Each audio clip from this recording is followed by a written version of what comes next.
ભરૂચ જિલ્લા ન્યાયાલય તેમજ તાલુકા ન્યાયાલય ખાતે વર્ષ 2024ની અંતિમ લોક અદાલતનું આયોજન કરવામાં આવ્યું હતું, જેમાં પેન્ડિંગ 11,000 કેસ ઉપરાંત બેંક, વીજ કંપની વગેરેના 12,000 તેમજ ટ્રાફિક નિયમોના ભંગના ઈ-મેમોના 3,000થી વધુ મળી કુલ 26,000થી વધુ કેસ નિકાલ માટે મૂકવામાં આવ્યા હતા. રાષ્ટ્રીય લોક અદાલતમાં વિવિધ કેસનો નિકાલ થવાથી બંને પક્ષકારોના હિતમાં સમાધાનથી નિકાલ થતો હોવાનું જિલ્લા કાનૂની સેવા સત્તામંડળના સેક્રેટરી ડી.બી. તિવારીએ જણાવ્યું હતું. વર્ષ દરમિયાન લોક અદાલતના માધ્યમથી 40,000થી વધુ કેસનો નિકાલ કરવામાં આવતા અદાલતો પરના ભારણમાં પણ ઘટાડો થયો હોવાનું જણાવ્યું હતું.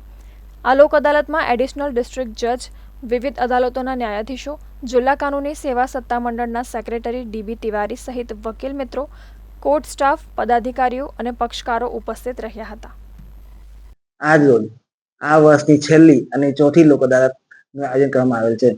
નામદાર સુપ્રીમ કોર્ટ અને તથા નામદાર ગુજરાત હાઈકોર્ટના માર્ગદર્શન હેઠળ જિલ્લા કાનૂની સેવા સત્તામંડળ દ્વારા આજ રોજ જિલ્લાની તમામ લોક અદાલતોમાં તથા તાલુકાની લોક અદાલતમાં આ વર્ષની છેલ્લી લોક અદાલતનું આયોજન કરવામાં આવેલ છે.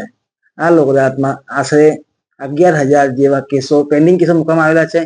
12,000 જેવા બેંક, જીબી ના કેસો નિર્દેશો કરવામાં આવેલી છે. 3,000 જેવા ઈ-મેમો જે ઈ ચલણ કેસો હોય એમાં નિર્દેશો કરવામાં આવેલી છે. આ વર્ષની છેલ્લા 3 લોક અદાલતમાં આશરે 40,000 જેવા કેસો નિકાલ કરવામાં આવેલ છે, જેથી કોર્ટમાં જે કેસો દાખલ થયેલા કેસો અથવા જે દાખલ ના થયેલા કેસોનું જે કોર્ટનું ભારણ હોય તેમાં ઘટાડો કરવામાં ઘણી સફળતા મેળવવામાં આવેલ છે.